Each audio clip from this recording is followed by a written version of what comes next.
बिस्मिल्लाहिर्रहमानिर्रहीम अस्सलाम वालेकुम। आज की इस वीडियो पे हम बात करने वाले हैं कि जो बेसिकली हमारा यूसेट का जो टेस्ट है बेसिकली वो है क्या। या आप ये कह लें कि जो यूसेट का टेस्ट है इसको देना क्यों ज़रूरी है, ऐसी कौन सी मजबूरी है जिस बेस पे हमें यूसेट सीएस का टेस्ट देना पड़ता है।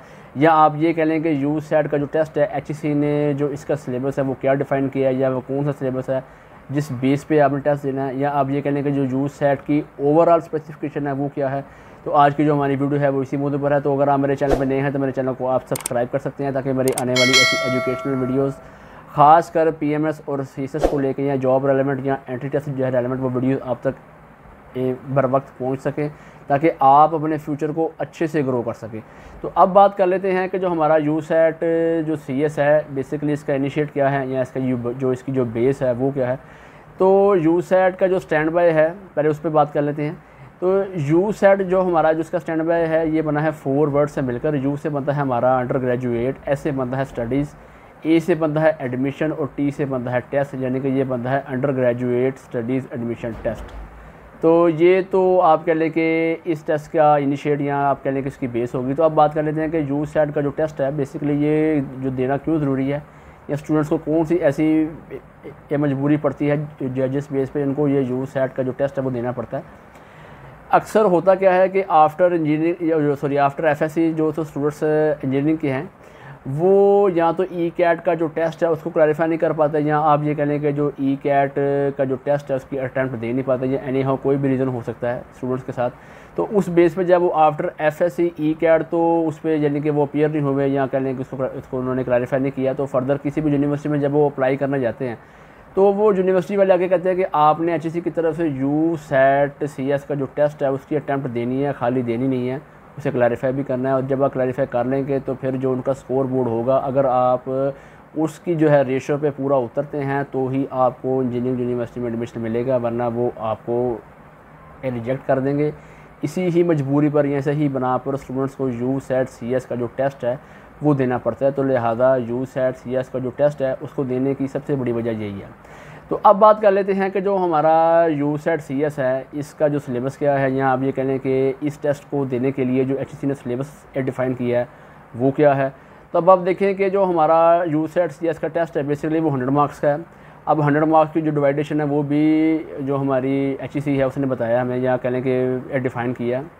इसमें जो हमारी वर्बल रीजनिंग है वो 20 मार्क्स की है, फिर हमारा क्वांटिटेटिव रीजनिंग है वो 25 मार्क्स की है, फिर हमारा सब्जेक्ट बेस है वो हमारा 30 मार्क्स का है, और इसमें ऐसे बेस है वो हमारा 25 मार्क्स का है। तो टोटल को अगर आप कैलकुलेट करें तो ये आपके जो हैं आपके जो है 100 आपके मार्क्स बनते हैं, और 2 घंटे और 20 मिनट का टाइम ड्यूरेशन है उसमें आपने इसकी अटैम्प्ट देनी है। लेकिन एचईसी ने ये जो सिलेबस दिया है इसको भी मज़ीद आगे डिस्क्राइब किया और बताया कि जो आपका वर्बल रीजनिंग है, जो क्वांटिटेटिव रीजनिंग है, इसके अंदर से कौन कौन से पार्ट आपने कवर करने हैं, या सब्जेक्ट बेस या ऐसे बेस को आपने क्या क्या आपने हिस्सा कवर करना है।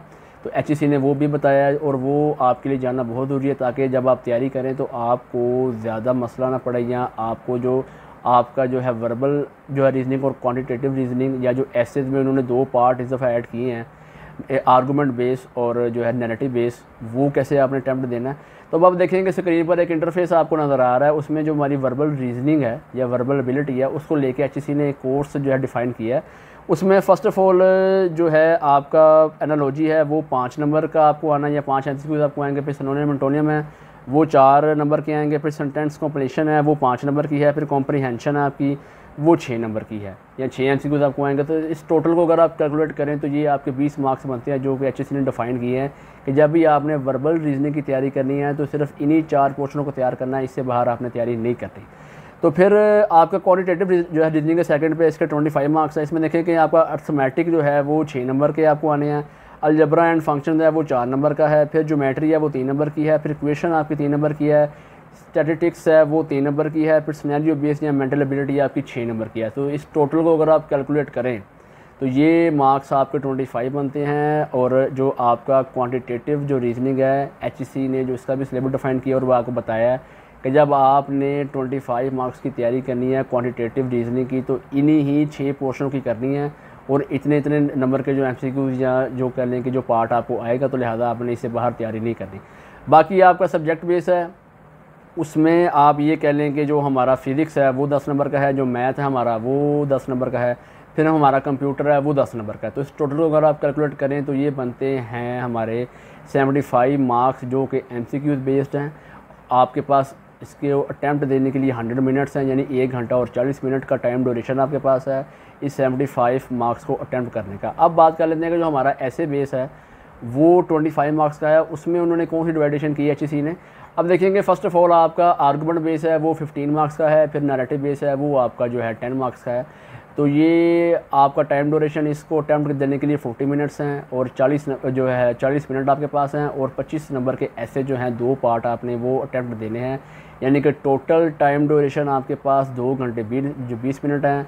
मार्क्स जो टोटल आपके बनते हैं 100 बनते हैं। लेकिन एसेस पे बात करते चलें कि जो हमारा एसेस है HEC ने उसमें नैरेटिव बेस और आर्गूमेंट जो ऐसे डिफ़ाइन किया है 15 नंबर का और 10 नंबर का, वो आपने कैसे अटैम्प्ट देना है। आर्गूमेंट बेस्ड जो बेसिकली टेस्ट है ये आप स्क्रीन पर देखें, इंटरफेस आपको नज़र आ रहा है, इसमें मैंने डिफ़ाइन किया है इंग्लिश में भी और उर्दू में भी। अगर जिनकी लैंग्वेज इंग्लिश में अगर वो अंडरस्टैंड करते हैं तो वो इंग्लिश में देख लें, अगर उर्दू में करते हैं तो उर्दू में देख लें, दोनों ऑप्शन आपके सामने हैं। फिर भी थोड़ा सा मैं बयान कर देता हूँ कि जो आपका जो कह लें कि आर्गूमेंट बेस जो हमारा टेस्ट है, बेसिकली ये जो टेस्ट है ये होता है दलाइल पर मबनी जो टेस्ट, यानी कि सॉरी जो एसेज है वो आपने देना, यानी कि 2 तरफ़ा आपने बात करनी है। जैसे सपोज हम एक मुकालमा तहरीर करते हैं, उसमें 2 तरफ़ा बात होती है कि एक हम बात कर रहे हैं, एक हमारा दोस्त बात कर रहा है, या हमारे वालिद या हमारे अबू या जिस किसी की बीवी भी दो मुकालमा चल रहा है, उसमें 2 लोग होते हैं। लेकिन ये जो आर्गूमेंट बेस जो हमारा टेस्ट है या ऐसे जो है आपने देना है, इसमें आप दोनों तरफ़ा आपने ही बात करनी है। एक साइड को बेशक आप प्रमोट कर दें, एक साइड को बेसिकली आप डिग्रेड कर दें, ये आप पे डिपेंड है। तो लिहाजा जब भी आर्गूमेंट बेस आपने टेस्ट अटैम्प्ट करना है तो आपने इसी ही चीज़ को या इसी ही बेस को लेके चलना है। इसके 15 नंबर हैं। अब आप बात कर लेते हैं कि जो नैरेटिव बेस ऐसे है बेसिकली वो क्या है। वो बेसिकली ऐसे देखेंगे स्क्रीन पर एक और इंटरफेस आपको नज़र आ रहा है, उस पर भी मैंने डिफ़ाइन किया है इंग्लिश में भी और उर्दू में भी कि आप देख लें। अगर इंग्लिश में ज़्यादा अच्छी समझ आपको आ रही है तो ठीक है, अगर उर्दू में ज़्यादा अच्छी समझ आ रही है तो आपके लिए तभी ठीक है। उसमें बेसिकली आपने कहानी बयान करनी है, आप कह लें कि वजाहती जो मज़मून है ना, वो उस पर बात आपने करनी है कि अगर आपके अंदर कोई एबिलिटी या कुछ स्किल्स आपने पैदा किए हैं तो वो कितना टाइम लगा, कितनी एफ़र्ट आपको लगी, या जो आपके इमोशंस हैं उस कहानी को लेके वो आपने आर्गूमेंट जो हमारा नैरेटिव बेस ऐसे है इस पर आपने बात करनी है। तो ये जो हमारा नैरेटिव बेस ऐसे है बेसिकली वो इसी जो तरह से आपने मेंशन करना है, और इसके जो मार्क्स हैं वो 10 हैं। तो अगर टोटल को कैलकुलेट करें तो आपके जो 25 मार्क्स बनते हैं, और अगर ओवरऑल कैलकुलेट करें तो ये आपके 100 मार्क्स बनते हैं। टाइम ड्यूरेशन आपके पास 2 घंटे 10 मिनट है। MCQs के लिए आपके पास टाइम ड्यूरेशन जो है 100 मिनट्स और एसेस के लिए आपके पास जो है 40 मिनट्स। और जो इसमें पासिंग परसेंटेज है, ये बात आप याद रखेंगे, पासिंग परसेंटेज हमारे पास जो है वो 50% है, यानी कि 100 नंबरों में से 50 नंबर वाला पास कंसीडर होगा, इससे कम वाला फेल कर दिया जाएगा। तो लिहाजा आप इसकी जो तैयारी है वो अच्छे से करें।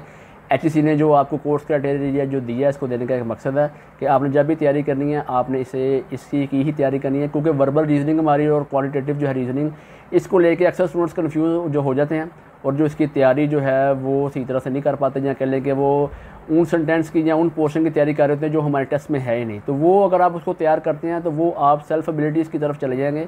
तो लिहाजा जब भी आपने तैयारी करनी है, HEC ने जो आपको पैटर्न दिया है इससे हट के आप ना चलें, क्योंकि अगर आप इस पर अगर आप चलेंगे तो कम वक्त में आप अच्छी तैयारी कर सकते हैं। तो अब बात कर लेते हैं कि जो स्टूडेंट्स अक्सर को ये कन्फ्यूजन हो रही होती है, उन्हें लगता है कि शायद अगर हमने एक अटैम्प्ट इसकी दी है या नहीं दी, या किसी वजह से अटैम्प्ट नहीं दे पाए, या आप ये कह लें कि एक टेस्ट हमने अटैम्प्ट इसकी दी यूसेट को, उसमें हम क्लैरिफाई नहीं कर पाए, तो क्या हम दोबारा दे सकते हैं या नहीं। तो ऐसी बात नहीं है। यूसेट का जो टेस्ट है साल में 4 मरतबा होता है, और चारों मरतबा आप जो है आप इसकी किसी भी अटैम्प्ट को आप दे सकते हैं। तो ये जो कन्फ्यूजन है अक्सर स्टूडेंट्स के साथ होती है, तो लिहाजा साल में 4 मरतबा ये जो टेस्ट होता है, तो चारों में आप किसी भी अटैम्प्ट में आप अपीयर हो सकते हैं। ऐसा नहीं है कि अगर आपने एक अटैम्प्ट दी है तो नेक्स्ट आप नहीं दे सकते। तो लिहाजा इस बात को आप देनशीन कर लें कि यूसेट की अटैम्प्ट साल में 4 मरतबा होती है, और चारों में आप किसी भी अटैम्प्ट में अपीयर हो सकते हैं। अगर एक में किसी वजह से आप अपीयर नहीं हो सके या उसको क्लैरिफाई नहीं कर पाए तो आप दूसरी में अप्लाई कर लें, दूसरी में नहीं कर सके तो आप तीसरे में कर लें, तीसरी में नहीं कर सके तो आप चौथे में कर लें। तो लिहाजा ये मैकेनिज़्म जो HEC का है यूसेट को लेके, इसे आप अपने माइंड में उठाएँ। जब भी कभी आपने यूसेट का टेस्ट देना है, ख़ासकर CS कैटेगरी का, यानी कि आफ्टर जो ICS स्टूडेंट हैं उनके लिए, तो लिहाजा साल में 4 मरतबा ये टेस्ट होता है। तो आप कोई भी अटैम्प्ट दे सकते हैं। तो बेसिकली यूसेट CS का टेस्ट जब भी आपने देना है, अक्सर स्टूडेंट्स के साथ एक मिस्टेक वो करते हैं, या कह लें कि अक्सर स्टूडेंट्स ये गलती करते हैं, 80 to 90% स्टूडेंट्स जो है वो यहाँ गलती करते हैं। तो लिहाजा आपको जब भी आपकी आंसर शीट मिले या आपको जो क्वेश्चन पेपर मिले, उसको पहले आप अच्छे से स्टडी करें।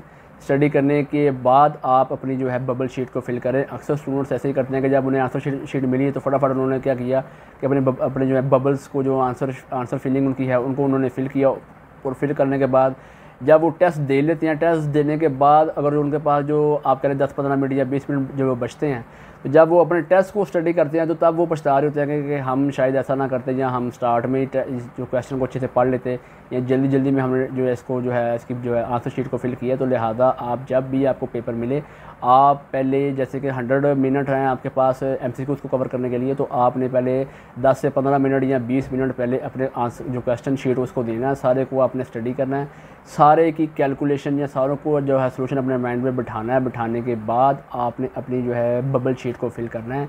ये बड़े काम की ट्रिक है। जो स्टूडेंट इस ट्रिक पे चलते हैं वो आप कह लें कि कामयाबी होते हैं, या आप कह लें कि उसमें आपके पास गलती को जो चांस है वो बहुत कम है। तो लिहाजा जब भी आप अपनी जो है बबल शीट को फिल करें, आप पहले इस जो है ट्रिक को लाजमी अपने माइंड में रखें। ये ट्रिक कह लें, या आप कह लें एक तरह से एक मशवरा कह लें, या कह लें कि एक ईजी वे कह लें, या कह लें जो है एक तरह से आप राइट वे कह लें। तो ये जो है जो चीज़ अक्सर स्टूडेंट्स के काम आती है। तो जब आपने बबल शीट को फिल करना है, एक चीज़ आप ये भी याद रखें, अक्सर स्टूडेंट्स जो है बबल शीट को जो है रॉन्ग जो है फिल करते हैं। जब भी आपने बबल शीट को फिल करना है, आपने अपना जो पेन है सर्कल के अंदर चलाना, सर्कल से बाहर नहीं लेके जाना किसी भी तरह से, क्योंकि अगर आप सर्कल के बाहर लेके जाएंगे तो वो आपका आंसर गलत कंसीडर होगा। तो लिहाजा आपने ये सारी स्पेसिफिकेशन को याद रख के ही आपने अपना जो क्वेश्चन है या जो कहना जो अपनी आंसर शीट है उसको आपने फिल करना है। तो आज की इस वीडियो में हमने जो तमाम ओवरऑल स्पेसिफिकेशन थी यूसेट CS को लेके वो हमने कवर कर ली हैं। तो अगर मेरी वीडियो आपको अच्छी लगी हो तो मेरी वीडियो को आप लाइक कर सकते हैं, मेरे चैनल को आप सब्सक्राइब कर सकते हैं, ताकि मेरी आने वाली ऐसी एजुकेशनल वीडियो हैं वो आप तक बर वक्त पहुँचती रहें। और मेरी वीडियो उन स्टूडेंट के साथ आप लाजमी शेयर करें जो तो यूसेट को लेकर भी स्टार्ट करना चाहते हैं, या जिन्होंने आफ्टर ICS जिन्होंने ECAT दिया और वो क्लैरिफाई नहीं कर पाए और उन्होंने आगे फर्दर जो है अपनी IT की किसी भी जो ब्रांच या किसी भी फील्ड में जाना है। तो मेरी वीडियो उन कैंडिडेट्स के साथ आप लाजमी जो शेयर करें। इसके साथ ही मुझे दीजिए इजाज़त और अल्लाह हाफ़िज़।